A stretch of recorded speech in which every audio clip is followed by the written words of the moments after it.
Here. I am highly obliged to welcome you all in the offline technical session of TCCE 2023. This session will be chaired by Dean Research and Innovation Professor Brijesh Kumar Chaurasia sir and Professor Prashant Kumar Mishra sir. Now, I would like to request the paper ID 10161 to kindly present her paper.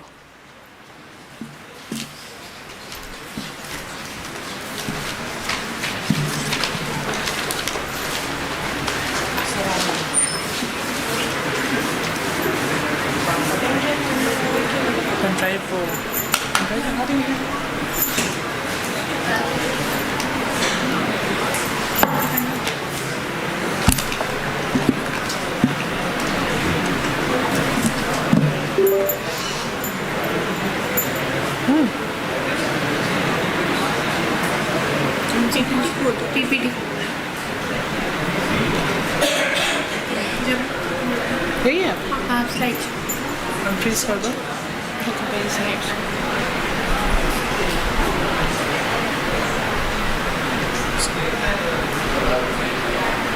Okay. How many slides are you looking at? So first I need to go back to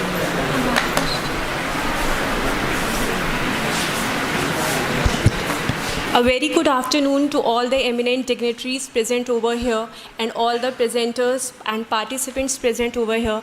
I'm Shruti Tripathi, MTech student at PSIT Kanpur. I would like to express my gratitude to my guide, Mr. Brijesh Kumar Chaurasia sir, to guide me at its best, and all the conveners and organizers present over here who have given me the opportunity to present my paper in this conference. So my paper ID is 10161 and the title is HAPE Secure Access Act Cloud Healthcare Database. So the agenda of my presentation is the introduction, then I would go further with the problem formulation, and then the proposed mechanism, performance analysis, and conclusion, and then finally I would conclude with my references. So the introduction is here. My presentation and my work is around the healthcare database, which includes encryption and decryption, which is a cryptography session. Here I have included, observed, or I have taken the healthcare database, which is very popular and which needs security all over the world. As you all know, the government has included the security draft, which they are going to be implement further. So the main concept is how we can secure our healthcare database on cloud. So the latest, we have the encryption techniques, which is the attribute-based encryption techniques. These are consist of the cipher-based and then the key-based policies. But in my work, I have amalgamated, or you can say the combined the two of the technologies, which is the cipher-based and encryption-based, and I have done in a hierarchical form. So it includes the access policies also. Access policies consist of the tier tree structure, in which hierarchical, obviously you all know that hierarchical based, wherever we see the hierarchical thing, we secure more oftenly our data and secure increases the level of the security. So the problem formulation main, which I have addressed, is the noticed that in other papers I have seen that researchers have adopted the cipher-based and attribute-based encryption and key-based encryption, where the security is there, but they somewhere lack the security. But in hierarchical based, it includes the dual encryption technology. So as here is the proposed mechanism, where there is a cloud service provider, and data owner and data user. Here we interact with we store the data on the cloud-based server, where the data owner has the right to access the policies and encrypt the data to the cipher-based. And then the double encryption-based technology is being used, which is based on the cipher-based technology. And the database which I have taken, or the raw data which I have taken, is the healthcare data, which is a insurance-based data. How when we get admitted to a hospital, how our data is stored, and how when we do the payment. So the insurance companies we use, either we use our Ayushman card, or directly we pay the cashless insurance system. Okay, so all of the data, patient's data, is stored on the cloud-based server. So here lies how it is secure. The security is accessed in a hierarchical-based form. Hierarchical-based form, like different organizations are accessing the data, and the data it is connected to the attributes of the user or patients, or whatever the person who has got admitted to the hospital is recorded, like the designation and the demographic details, like full name, which type of disease it has, and how it is cured, and after the following procedures which is being done. So the data is being stored there, and the access policies, whosoever matches the access policies with the attributes, is granted the right to access those data. So the double encryption, which gives a secure method, and increases the security at the cloud level. So the main techniques which is being used is the hierarchy. Here is the access tree structure of my mechanism. Like I have done the and or operations, like and operation is done to the internal nodes, and or operations to the external nodes. So the access policy is being granted whosoever matches the set of attributes to the data, and it grants the specified permission to the data owner. So likewise, here it is, the message is divided into two parts, M1 and M2, which has the corresponding access policy structure like T1 and T2, and it is amalgamated and it's constructed as a single access structure, which is a T.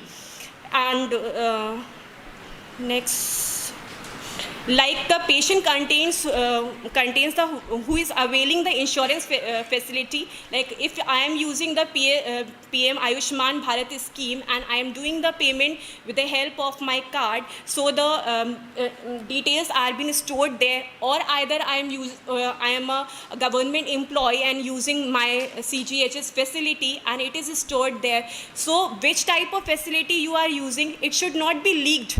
So the main concept is like, how can we store it? So storage and security is the main issue.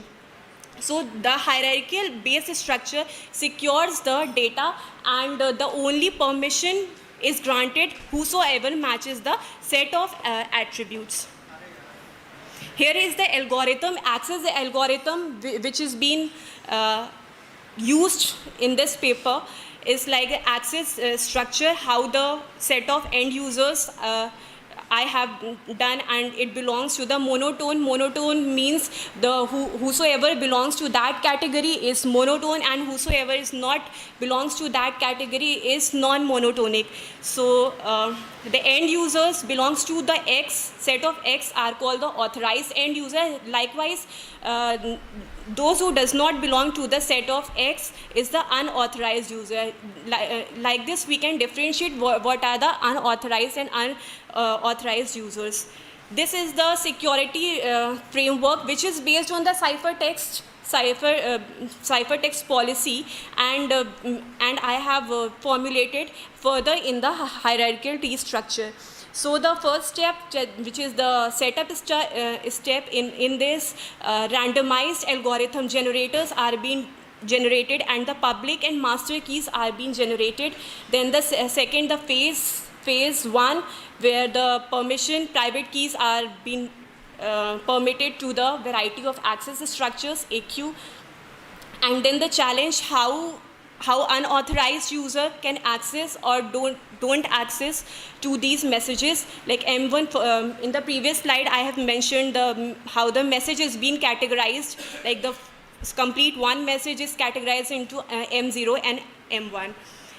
So these are my performance results of how much time it takes to encrypt the data on the cloud, like key generation, how much time it takes, and compared to the previous researchers, what have they have done, like they have adopted the cipher-based technologies or key-based technologies, so that encryption and decryption time is slightly less. But in this, as it is a hierarchy-based T structure, it takes a little bit more, but it is more secure because it uses the hierarchy based and it uses the dual based technology, access technology. So it depicts the delay, how much delay key generation takes, and it depends on the attributes also. I have taken the 25 attributes which is related to the key base structure. These are the things. As we increase our number of attributes, the time for the encryption also increases. This is the encryption and decryption of the plain text. Obviously at the time of encryption it takes less, and as you decrypt the plain text, or it takes more time, because it follows it accesses all the T structure and matches the attributes, and takes little bit more time in the decryption. So I would like to conclude this session with my conclusion slide.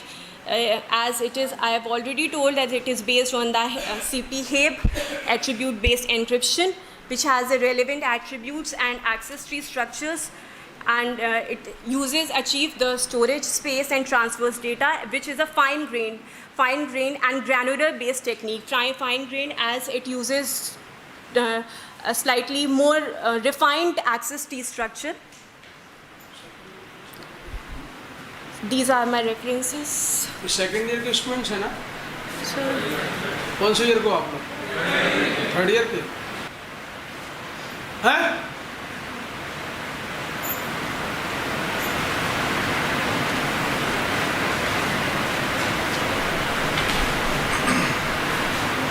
I'm open for the questionnaire. If you all have any questions. Sorry, sir? Which type of hierarchy you are maintaining in this encryption? Sir, it follows the T-based architecture, and it is based on the cipher-based text policy and key-based both. That information is being exchanged between cloud service provider and the data provider.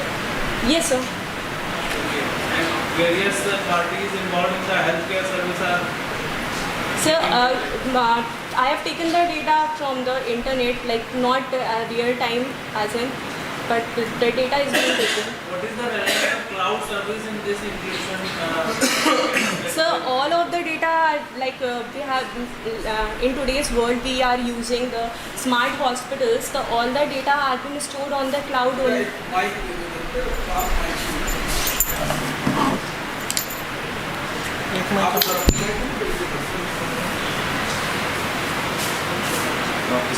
Hello.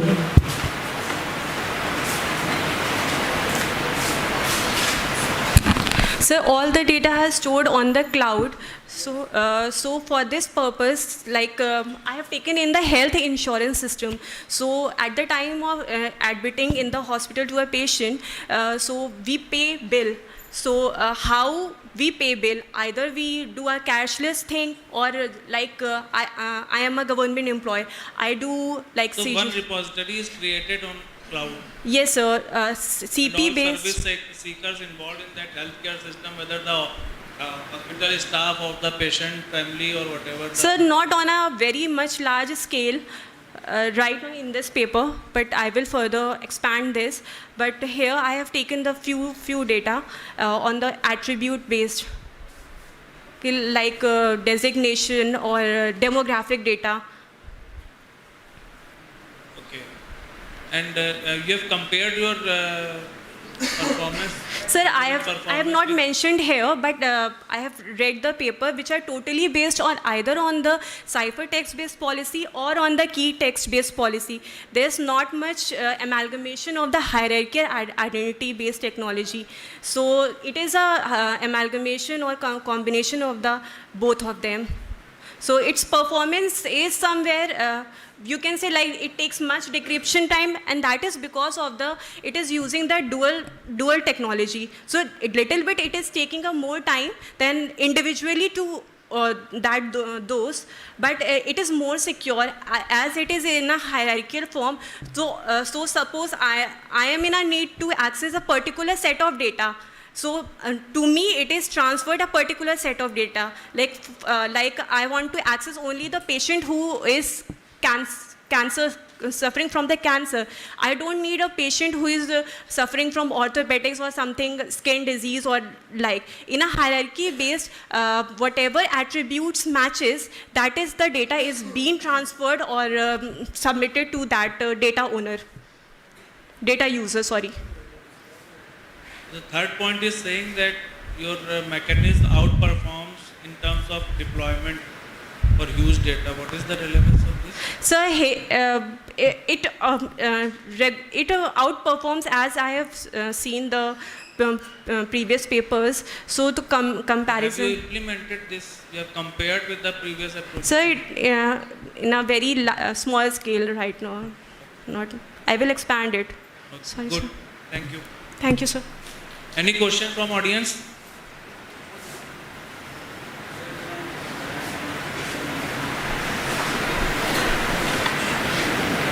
Thank you. Thank you, sir. Thank you to all of you for giving your precious time.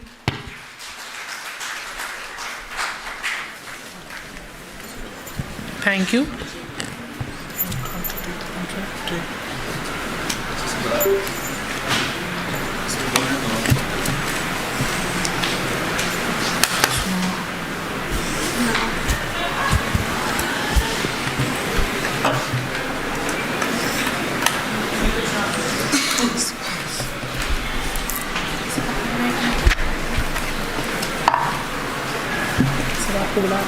आपको बुला रहे हैं। हाँ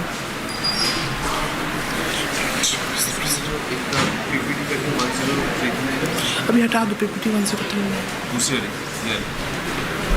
ये एक होगा PPT 10229 और एक पीपीटी 325 नीचे दोनों ये दोनों पेस्ट करो डेस्कटॉप ये वाला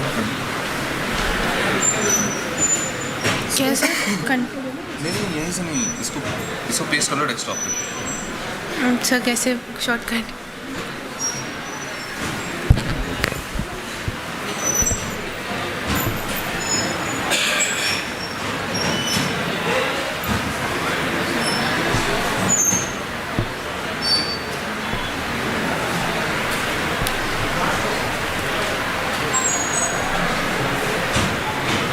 यहाँ रखते हैं साइड में।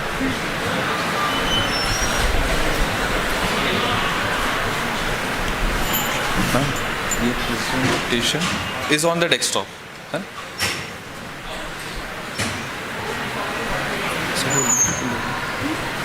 सर भी आपको presentation slide show please Let me call you first. हाँ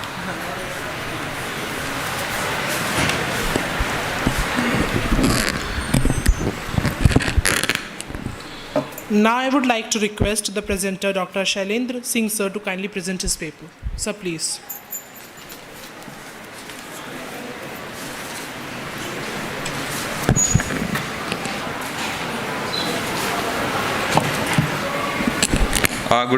Very good afternoon to all of you. A very warm audience, our evaluator expertise session chair and faculties. So I am on the both side. I am on the organizing committee as well. So I am on the part of the presentee as well. This is how the things work when you are part of the PSIT family. You know this very well. So we have been in a closed loop. So I would like to present this presentation before you. Many of you been not so much core connected to this idea which I'm presenting right now, but I'll make it generalized in a way so that this will make interesting to the whether you are belong to this discipline as well or whether you are of another discipline, because CS and EC combinedly is sitting here. So my exactly is basically the title of my presentation is the sensitivity analysis of the extended germanium vertical tip fed for biosensing applications.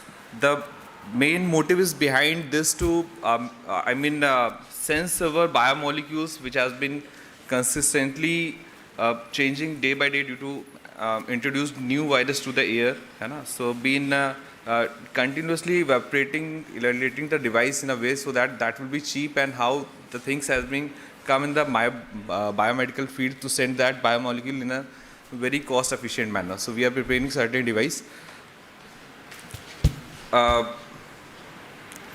Before introducing to my TFET, we are all know that we have been basic studies in the 12th class also, in the first year basic electronics also, that about the MOSFET. So MOSFET is basically metal oxide field effect transistors. It's a basic family under which we have been currently a FET device which we are currently exploring. So currently I have been taken as a topic of the tunnel FET, which has been very warm topic right now. And why we have been using so, just because in our daily life we are strict to our mobile phones, laptops, and many more electronics devices. Many of the youngsters have watched in the YouTube as well that OLED TVs has been arrived. What that means that is a flexible transistor which has been arise, means you able to flexible your screen as well. So this is one of the transistors which has been very efficiently low power supply, cost efficiently tunnel field effect transistor, which has to be penetrate inside the tunnel, the journey of the electrons charge carrier concentration from energy band diagram from valence to the conduction band, that I'll show you later. So the TFET versus MOSFET is a comparison which will make you easier. These are my outlines which make you easier to know more about the tunnel FET of my device. So these are the standards which has been taken from the different countries, like semiconductor industries. You know that this is a currently evaluation, and currently one Vedanta company is currently arrived at the Gujarat.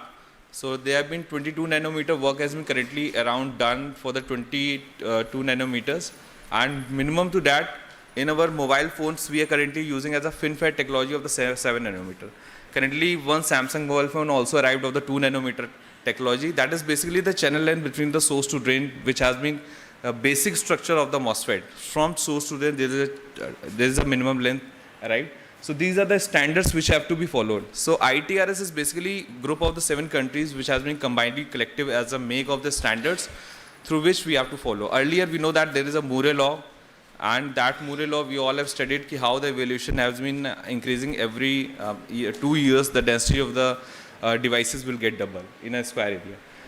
So these are the other parameters which has been come at the international roadmap device and systems. They have also considered the other parameters like health issue and medical issues as well for safety, environment, health and sustainability along with the electronics evolution. So these are the drawbacks which we've been facing in our past MOSFET. Some leakage current. If you're going to continuously minimize our devices, so there will be leakage current with the same power supply voltage. So we have to opt with the minimum power supply. We have to operate with the minimum power supply. For example, suppose right now if we have our mobile phone, we make it charge up to the 100%. We switch it off at the night. In the morning, if we're going to on it, then it will be of the 96%. So where the 4% has been gone, this is a leakage current. This is continuously leakage current even if you're not taking the supply from the mobile phone. So these are the solutions. So very complex solutions, among which the TFET is find out to be a more flexible solution with the fabrications. So this is the basically PIN structure that has been overlapped with the gate upper and side with the dioxide layer in between. So this is a basically what I tried to explain, the basically concept of the energy band diagram. Earlier we used to suppress this in between the barrier. Whenever the gate voltage is applied, we used to separate the barrier. The left side charge carrier will simply flow to the right side. That is basically the valence to conduction band journey. That is a source to channel and drain journey. And the left side, the TFET has been evaluated with the penetrated in between as a tunneling junction. That's why its name is a tunnel FET. So these are the some benefit. We have very large to ion of current. There is certain drawback also, but certain engineering methods has been evolved to come up with this TFIT drawbacks as well. So if this is a video, so I'll show you. There is a nano hub. On the top, So you can see how the penetration has been done. Earlier, there is a suppression of the where the red streak is barrier path has been done due to VGS applied, and in the second tunnel fit, there is a in-between penetration. You see that the bandwidth of the penetration is much higher, so the conduction can be easily done with a small apply of the voltage as well. So this is the changes, and you can see the band of the graph, and which is actually required of less than 60 millivolt per decade as a requirement, so that minimum of the bandwidth we can make our system on and off with the minimum applied voltage. and the slope transistors. So these are the basically engineering, doping, gate oxide and body thickness through which we can optimize our, our proposed device. And again with the Provisional conventional TFIT, these are the high temperature annealing required, so it will make the costlier. So these annealing methods stop at the vertical TFIT when we're going to make this device vertically access. So the scaling of the factors has been increased and RDF has been minimized. So this is my proposed device in which two of the things has been compared. One is the conventional, which has been available in the past research, and this is the new one on the right side, which have taken as a germanium source. On the source doping concentration we have changes with the germanium. So germanium, the energy band diagram is quite less, like 1.1 is for the silicon and 0.7 is for the germanium. So there is a voltage difference. If we'll take a mixture of the Si silicon germanium, so mole fraction is there to increase or decrease to balance our tunneling as per the applied voltage biasing. So this is the conventional paper which has been taken as a part to validate our things that we are moving to the right direction. So this is a calibration done to our past graph with the help of our Silveco software. These are the specifications. And these are the energy band diagram which has been achieved for our device on the left side, and this is of the right side, which of the conventionally of silicon base, and this is of the source. So you can find the distance has been now smaller at the source channel junctions. Irrespective of the distance has been quite large in the past of SES vertical TFIT. So again, the drain current results as a much higher from on to off as compared to the past one. You can see there is a with the change in the gate voltage, the peak of the drain voltage has been gone straight, and this has been happened due to applied germanium material to the source terminal. So we can see with the variation of the different dielectric constant. So why we have taken different dielectric constant? This is just because the different biomolecules having the different dielectric constant value, and with these dielectric constant values, we can evaluate ki by sensing of the other method, if we interact with the different biomolecules with our devices, then the changes of the drain current has been done. So again, the eye sensitivity, what is the eye sensitivity? It's basically the biomolecule with the drain air, that is K is equal to 1 upon, again the drain K is equal to air. The sensitivity which can be arrived, we can see there is a peak found to be our proposed device. And the right side, these are the standard biomolecules that is available on the that is already available on the past research paper. So uricase and streptozidin, biotin, other, these are the standard biomolecules which has been valued upon. So surface potential, again we found that our device has a much higher surface potential at the source channel junctions which compared to the past. Again with the electrical characteristics, electrical fields also we find the same variations with our different K values. Now, earlier we have made it with the x-axis of the gate voltage devices. Now this is of the drain current devices. Drain current versus the logarithm graph to the drain current. And this is with the past conventional. And this is the sensitivity, the same ratio of the past gas with respect to K is equal to 1. So conclusion, with extended germanium source, with the ferroelectric biosensor, much more easier with a low biasing voltage can be achieved. And this is very well improve our on to off ratio. The second one, short channel effect, which has been leakage come around as a leakage current, that has been diminished now. The third one is we can improve with our carrier mobility that has been restricted earlier in our SCS module. The further mold also, the gate electrode which has been modified, that resolve the electrostatics problem properties. So as a future research, we can more introduce our the value of the different biomolecules as a dielectric constant. So this has been taken from the sample size from 1 to 12. This can be changes to more. So thank you all for being listening patience to my presentation. Thank you, sir. So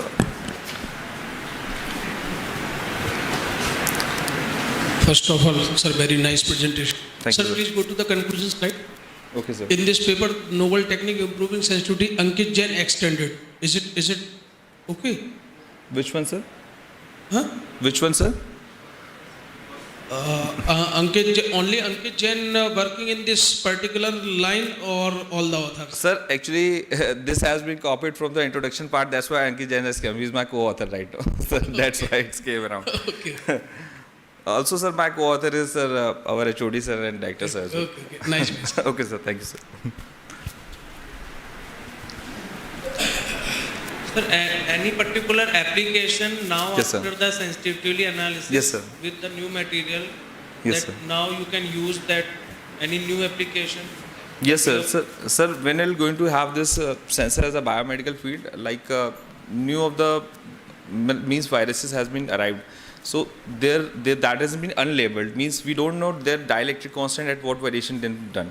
So we simply measure the exact value of the dielectric constant by applying this device, react with this device. Once we'll get to acknowledge, we can also name that label. Also, we can find that label that how much disaster or how much harmful this chemical or this virus or bio sensor, these biomolecules is harm to our body. So this can be measured well when this will be completed as a prototype to the medical field, sir. Okay, exactly the parameter is about the certain viruses and all. Yes, sir. Viruses, biomolecules, basic sensing of the biomolecules, sir. Okay. Thank you, sir. Thank you, sir. So thank you. Any question from the audience? Thank you, sir. Thank you, sir, for patience listening. Thank you, sir. Now I would request the presenter of paper ID 10248 to kindly come forward and present his presentation.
Okay, now I would like to request Ma'am Samia Sayyed to come forward and present her with presentation.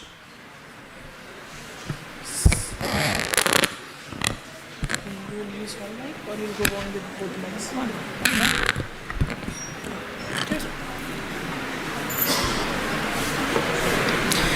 So, good afternoon everyone. I am Dr. Risalata Singh Khan and the paper that I am going to present in today's session is Towards Distributed Security Based Healthcare System. And this is the presentation outline for my today's presentation. First, I will explain the motivation behind this research work, then the problem that I found while doing this research, and then the objective of my research, system models, results and discussion, and finally the conclusion part. With the advancement of the growing of sensors technology, the industries are now coming up with lots of sensor-based devices for many applications like smart home, smart city, smart healthcare monitoring system, smart irrigation system, and all these things. And actually these applications are now converting the distant dream of many peoples into reality. For example, if we consider the smart home technology, it has already become very familiar. And what is a smart home is actually, it is an IoT aided home that consists of network of uniquely identifiable devices that are capable of collecting data from the environment and act accordingly. And the integration of these IoT enabled devices are actually adding the level of comfort in our day-to-day lives. And these technologies have become so popular that it has been found that about 300 million smart homes are counted throughout the world. And this number is increasing day by day, and it is expected that at the end of the 2025, this number will reach around 78.2 million throughout the entire world. And if we consider the users' feedback, we can see that in America, 60% of the people who have adopted the smart home technologies are giving some positive impacts. And at the same time, in global smart home security system, we can see that in 2022, the global smart home security market produced 3.27 billion USD, and it is expected that at the end of the 2025, the revenue will be more than 5 billion USD. And at the same time, these IoT-enabled devices are also impacting on our healthcare system, because with these IoT-enabled devices, now it is possible to keep a patient in his home environment and monitor the patient from a distant location. For example, if we consider about the regular health monitoring activities like blood pressure measurement or pulse rate measurement or oxygen saturation level measurement, then the person no longer need to go to the hospital for these purposes, but these IoT-enabled devices can take the data from the patient side and send the data to the doctor end. And therefore, it has been found that this remote health monitoring system also reduces the hospital readmission rate by 45%.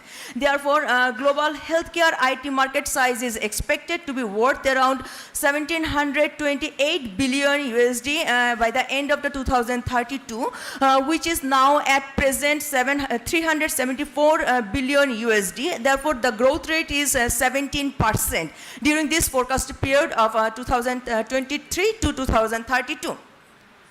But unfortunately, this remote healthcare monitoring system also posing some security challenges in preserving patients' privacy and data confidentiality, because for the meeting up the demand of the industry and as well as client-centric client demand, many vendors are coming up with various IoT-enabled devices with their applications, and to meet up the demand, these applications are communicating with each other. But these devices are actually becoming the weakest link for cyber attacks. And at the same time, the inherent characteristics of IoT-based healthcare network is that the data is actually originated from the geographically distributed location. Thus, the data is very much vulnerable to unauthorized access and other malicious activities. Here, the data we are talking about is the health-related data. And if any attacker can gain access of the channel or the devices, then many adverse situations may happen. For example, the attacker can alter the data or inject some wrong information or even compromise the device, which can lead a patient to death. Therefore, for the last few years, actually researchers are proposing lots of solutions for because actually we cannot deny the advantage of these IoT devices, but at the same time we cannot omit the security challenges. So for the last few years, researchers are coming up with lots of solutions, and the most promising solutions that we have found so far is the permissioned blockchain. So blockchain is actually a decentralized distributed ledger technology where the data will be stored in the blocks that can be visible to every stakeholders in the chain but not outside the chain. But once a data is added or a block is added in the chain, then it is very difficult to alter or delete the data. Before adding any transaction or data in the block, a series of authorization and validation process are needed to be passed, which ensures the data integrity and validity. Therefore, while doing the research, with the problem that we have found is that the data once written in the block, the data is visible to all the stakeholders who are part of the chain. But as we are considering the patient's data, that is actually very private information, and the patients may not like or allow everyone to disclose the sensitive data. And therefore, there must be some process to selectively control over who can see the data and who are not. And at the same time, it is also found that adding any new transaction in the block or adding any block in the chain, the transaction cost rises significantly. Therefore, the main objective of our research was to presenting a blockchain-based solution to overcome the challenge of managing and storing electronic health record while ensuring privacy of the patient, and at the same time giving patient control over the selective disclosure of the data. And also we proposed an algorithm to keep the transaction cost low. So this is the actually overall framework of the blockchain, where we know that the first block is called the genesis block, where we will keep the transaction history and at the same time hash of this block and the hash of the previous block. But for the case of genesis block, the hash value will be 0. Previous block hash value will be 0, but for the next other blocks, all the hash values will be there. So this is our system model here. Initially, we have considered that as we are actually considering the basic health care related data, I mean the blood pressure or the pulse saturation level or oxygen level. So these data, the change rate of these data are not very significant, but it says that for a very long period of time, the data will remain the same. Therefore, we try to not try to send all the data to the network, because we know that the sensors will generate data for every second, and if we try to send the data over the block and every second, then the block size will be huge. Therefore, actually all the data will be stored in an edge device that can be a computer in the smart home or anywhere. And only the data that need immediate attention or an average data at the predefined period of time will be sent to the block for the attention of the doctor and the caregiver. And therefore, this is the algorithm that we have proposed. Here, initially, the data will be encrypted with the patient's public key, and a timestamp and an access token of that data will be generated, and all this information will be encrypted with the doctor's public key. And then these informations will be sent to the miner for further mining process. And when the miner will do the mining, and if the data are validated, then a block will be generated and added to the network. Therefore, when the doctor will try to access the data, first he have to decrypt the data with the patient's with his public key, and if this doctor is the prescribed doctor for the patient, then the doctor will further can decrypt the data using the patient's public key. Therefore, we can actually maintaining the integrity of the data here. And this is the doctor's end scenario. If the doctor needs to send any follow-up to the patients, then the doctor will generate and follow-up data, and then doctor's ID and a timestamp, and all this information will be encrypted with the doctor's private key, and will be added to the block after doing the proper mining process. And when the patients or the caregiver wants to access that data, only the patient or the caregiver who has the doctor's public key will be able to decrypt the data. And this is the mining process here. As we are actually considering the proof of work consciousness algorithm, therefore anyone can be the miner, and therefore whenever the miner will be given a range of the hash value, and from that value the miner will need to find out the exact hash value within the range, and if the first person who will get the hash value will be considered as the successful miner, and he will who will complete the mining process and add the transaction history in the block. And this is the result that we have been found. And here, from the first, we have considered the number of block size against the transaction fee, and we have seen that with the small scale, the cost increases very small scale, while the number of the block size confirmation rate increases. And this is the scenario where we have considered the block size in byte and against the transaction fee. And as we are not sending all the data to the block, but the summarized average data or the data that need the immediate attention, therefore, when the block size is increasing, the transaction fee is not increasing that much, but it is increasing in a very constant rate, and that is very low. Therefore, in conclusion, we can say that we have actually introduced a framework for the decentralized electronic health record management and storage of the healthcare of the patient. And this framework actually allows the patients and the healthcare professionals to access medical data by ensuring the security and privacy of the blockchain, and while lowering the fuel cost and satisfying the essential standards of the blockchain.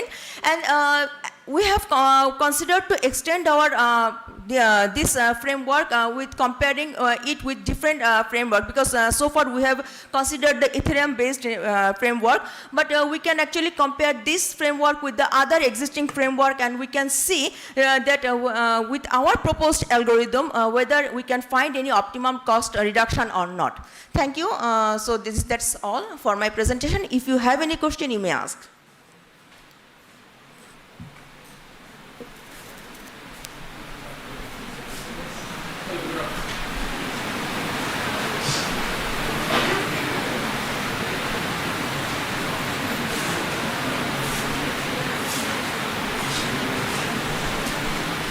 Take this one.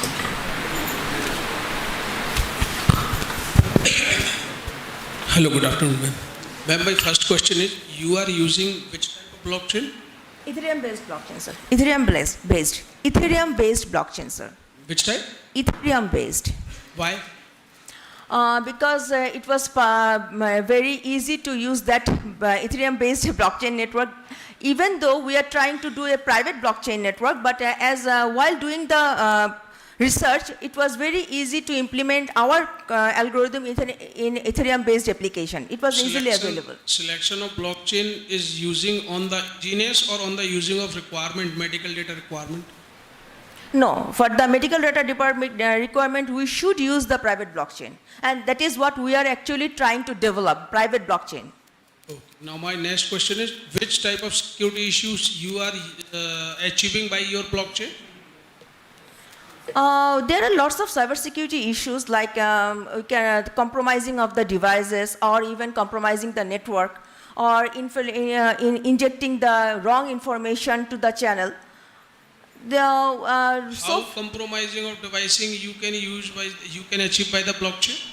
No, we are not trying to. We are not doing that. We are trying to avail the security of the patient's data. I mean, while doing the block, while adding the transaction history in the blockchain, we are actually encrypting the data. Therefore, and at the same time, we are doing the hashing factors. And therefore, whenever anyone will try to access that blockchain, he will go through two types of decryption technique. First, first of all, he has to get the hash value. First thing. For example, if someone get the hash value for somehow, but then others will be notified, because whenever he will try to get access of the data, then he will also have to get the private key of the patient and also the private key of the doctor. So we are thinking that all these are not possible at the same time. So whenever someone will try to access that data, then other stakeholders of the block will be aware. And then they will start the gossiping, and eventually everyone will know that the block is under attack, and then they will be warned. That's it. And you are using the public private key in your blockchain. How it will be generated? Well, That part we have considered that as it is a private blockchain, so the patient's data and the patient's private key and the doctor's private key public key combination will be shared previously. I mean not in the blockchain, but they will exchange their information in person. No, my question is, you are generating these public private key, or by default you are taking from Ganache? By default, it will be Ganache taken. you are taking. Yes. And your data is stored on cloud. And my data. You are using a Pinata or another server? No, it is a decentralized server, so data will be generated in different places. Okay, thank you from my side. If audience want to ask any question, then ask please.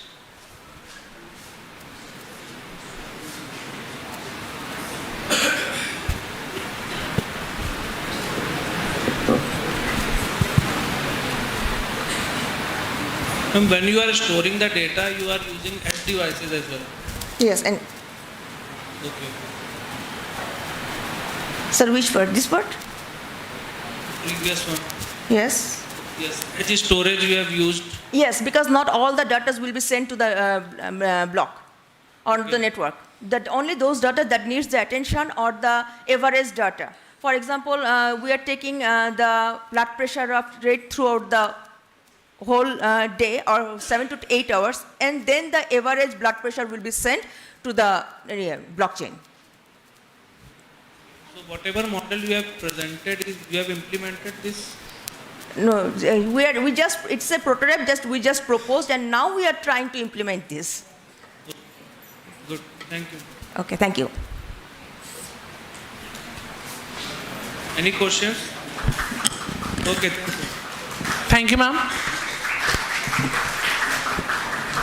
Now I would like to request the presenter of paper ID 10248 to kindly come forward and carry on with the presentation.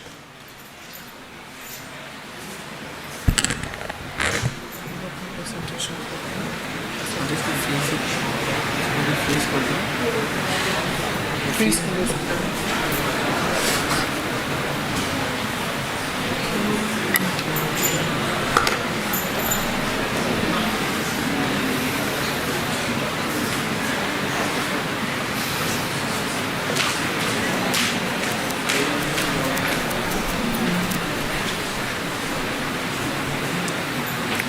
I नहीं रहा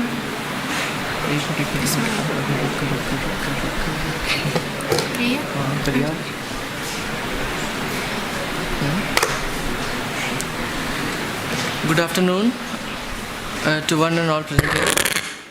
Myself Fatin Trivedi from CSC Department, PSIT Kanpur, and I'm thankful to PSIT Kanpur for providing me this golden opportunity to be the part of this enlightening conference, TCCE 2023, and I am really excited to present my research work on multi-publisher and subscriber lightweight communication for IoT using the cloud. Here are some glimpse of my contents which I am going to perform. Introduction, problem formulation, methodology, result, conclusion, and references. Let's begin with an overview of the research. As we all know that IoT has emerged as a transformative concept, revolutionizing how devices and objects, environments communicate and interact with each other.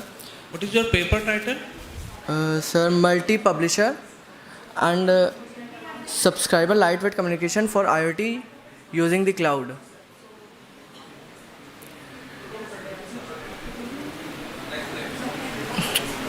Excuse me, you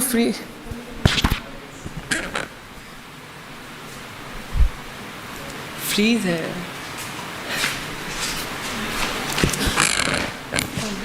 freeze है चल नहीं रहा है हम यहाँ से अगर आगे अब हुआ पहले से ओके नहीं सर ने कहा कि आए ही नहीं था Okay, please continue. Thank you, sir. I am excited to present my research work on multi-publisher and subscriber lightweight communication for IoT using the cloud.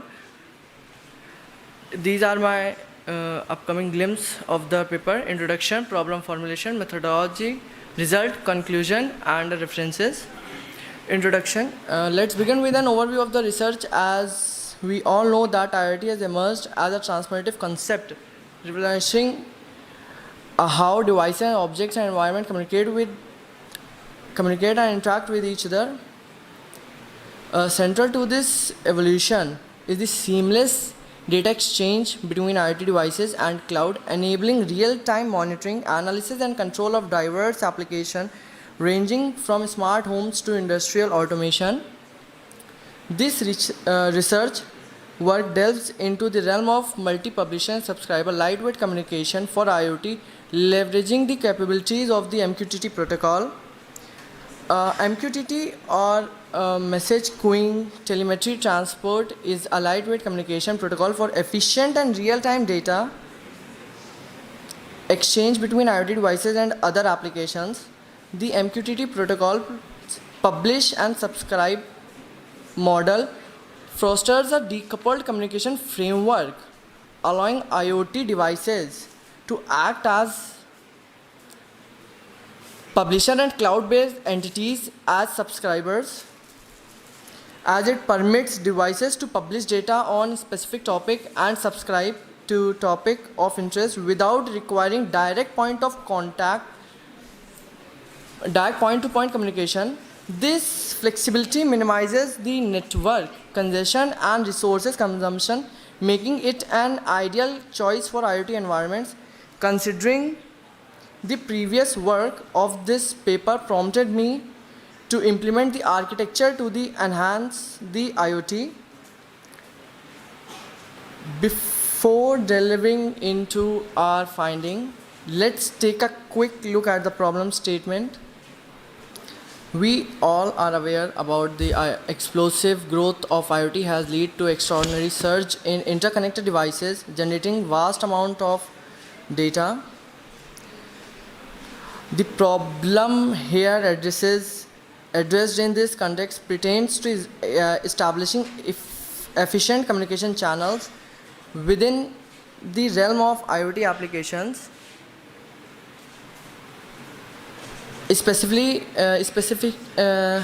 focusing on the interaction between multiple publishers and subscribers. The challenge lies in developing a communication framework that operates seamlessly in an IoT environment while harnessing the capabilities of the cloud infrastructure. So the proposed methodology framework is a lightweight MQTT protocol for IoT communication. In an IoT ecosystem, devices referred to as the publishers generates data and events, while other devices or applications referred to as subscribers are interested in receiving and acting upon that data. Multi-publisher and subscriber communication is a way to facilitate real-time data sharing between these entities.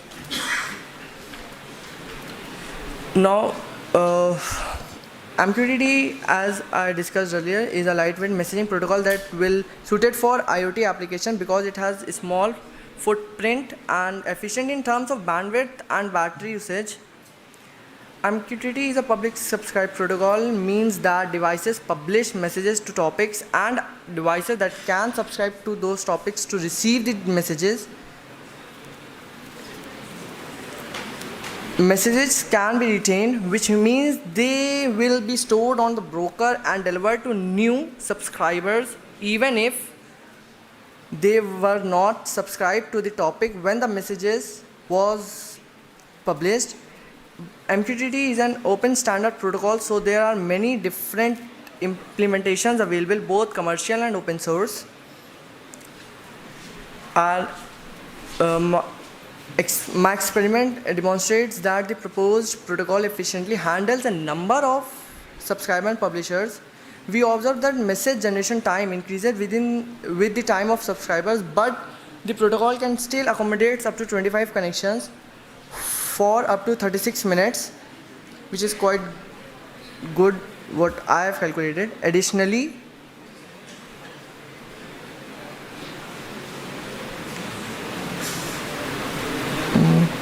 the protocol achieves the inbound and outbound network traffic of 2 bits per second when the inbound total volume is 3.15 kb and the outbound total volume is 4.64 kilobytes.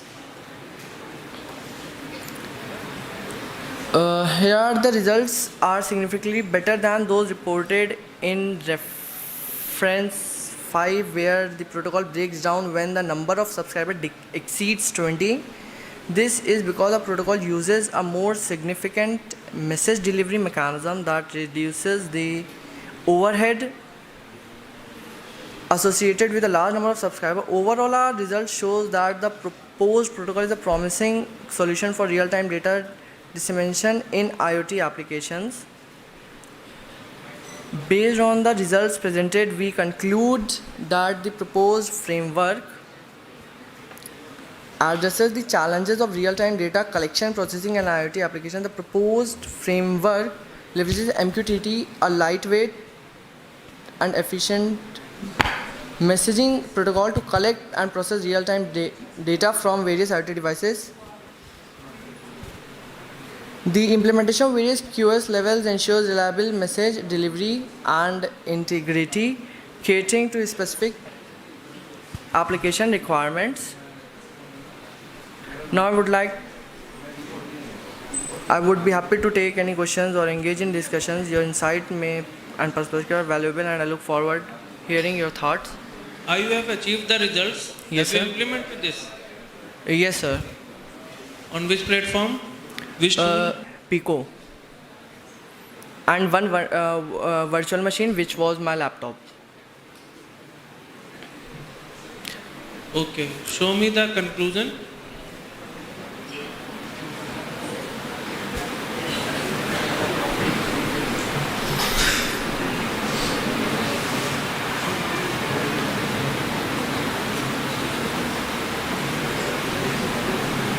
What are the parameters on which you have published your results? Show the results. Yes, sir. Number of public.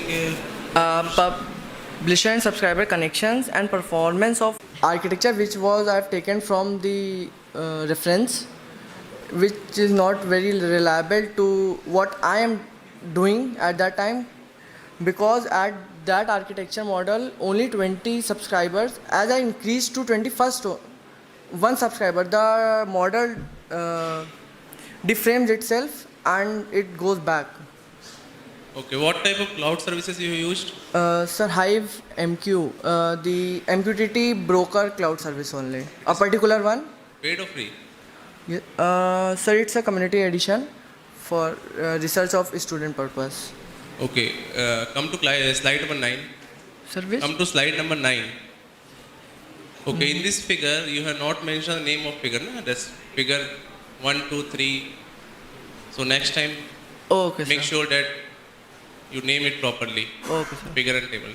Okay. This is the learning stage, but in future, definitely make sure. Okay. Thank you so much. Thank you, sir.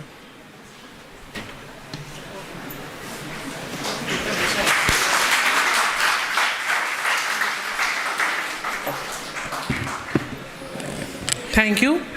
Now I would like to request the paper ID 10324 to kindly come forward and carry on with the presentation.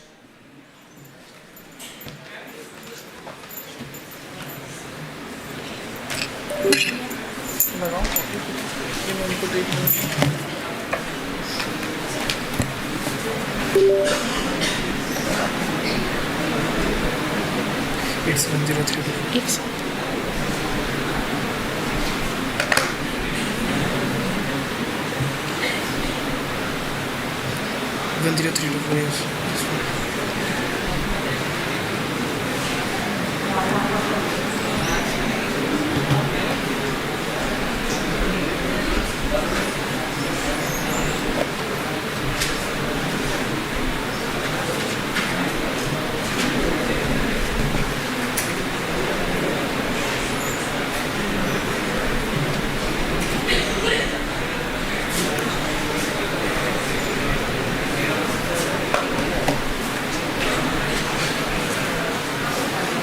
Hello.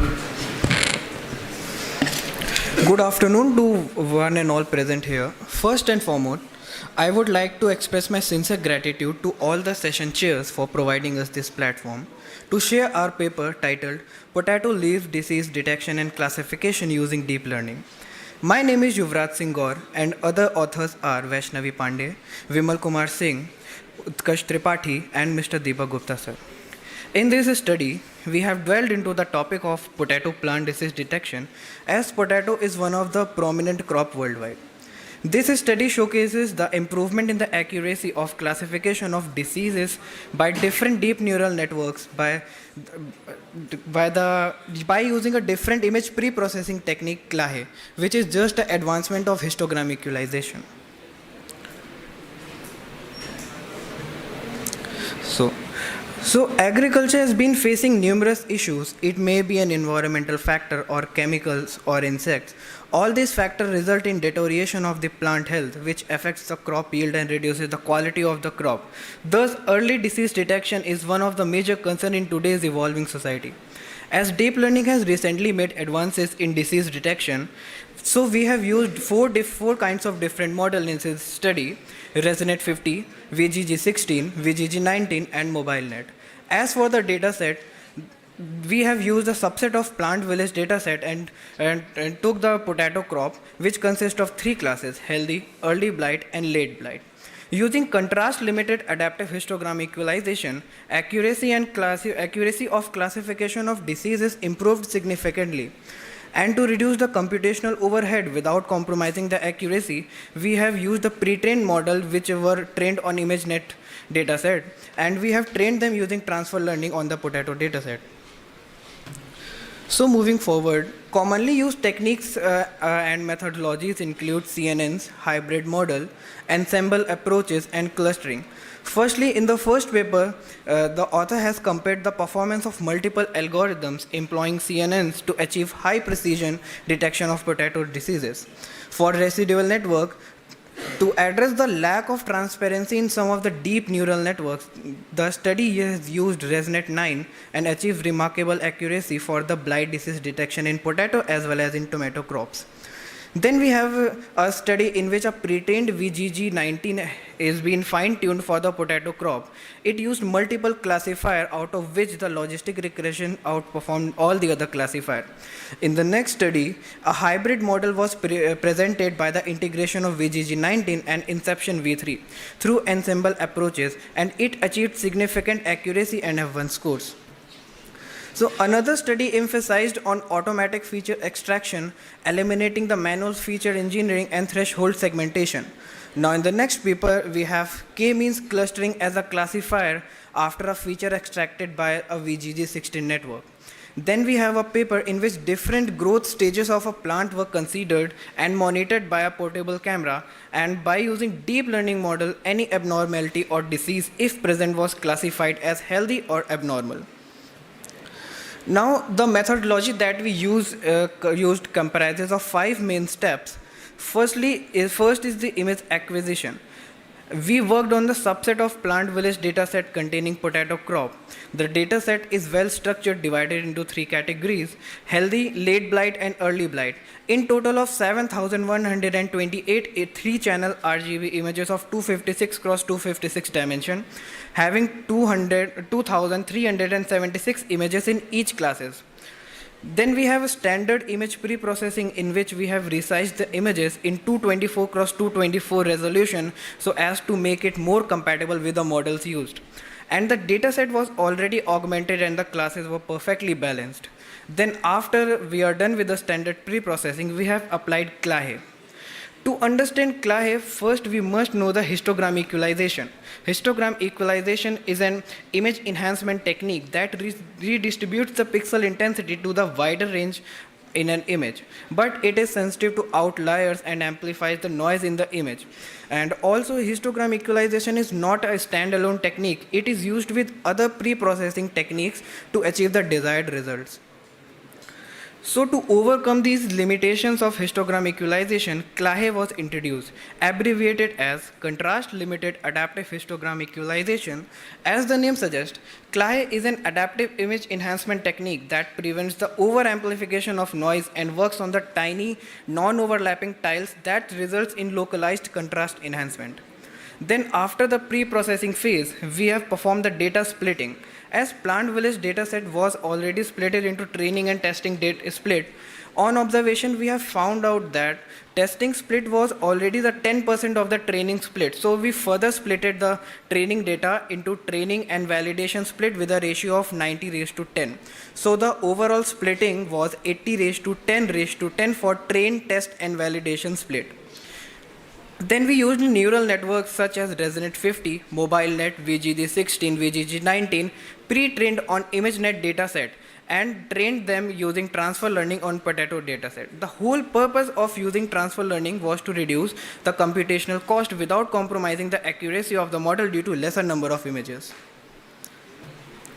So here is the flowgram of the proposed methodology. Firstly, we have the Potato dataset. Then we performed standard image pre-processing, that is image resizing and augmentation. Then we applied CLAHE, which adaptively enhanced the contrast of the images to make the features of the image more visible. Then after the pre-processing, we split the dataset into training, validation and testing split. Then we trained different neural networks and compared their results. So from the above chart, the improvement of the accuracy value for each model can be clearly seen.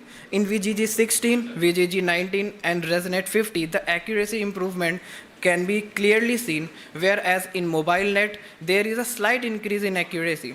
Overall, the result produced after CLAHE preprocessing were more promising than with only standard preprocessing. In figure 3, the accuracy graph of the model with the highest accuracy, that is ResNet-50, is displayed with and without CLAHE preprocessing. So coming to the conclusion, neural architectures combined with CLAHE preprocessing produces better result for potato crop. Among all the full neural architectures, ResNet-50 achieved the highest accuracy. Thus, ResNet-50 with CLAHE preprocessing produces the best result on the potato leaf disease detection. So in future, there are a lot to improve over this technique. Improvements like utilizing more sophisticated models, implementing various pre-processing techniques, evolving techniques to better understand and visualize model, and performance evaluation by real-time data collected from the agricultural fields. So the references that we use are put into our Google document, and it is linked here in the right side of the corner. Thank you. Any questions?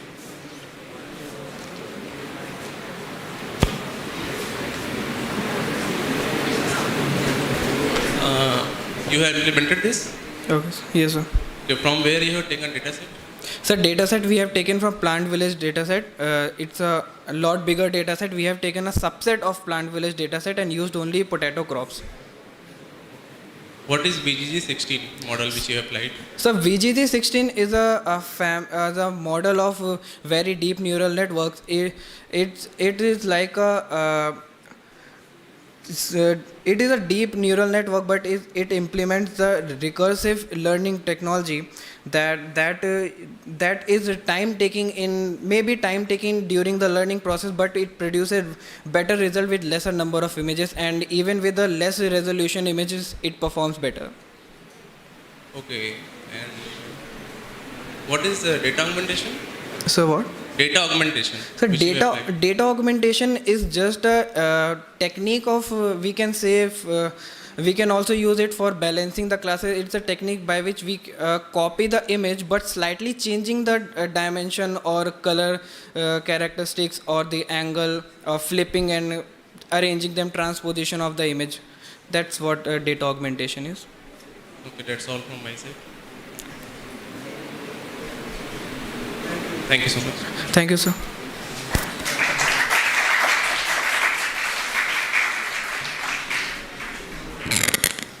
This marks the end of our today's session. I would like to express my heartfelt gratitude to all the honorable dignitaries, esteemed members of the faculty and participants for being such a wonderful audience and showing their enthusiasm and patience. and also for cooperating with us. Thank you all. Now I would like to request all the students to kindly proceed to their classes for the next lecture.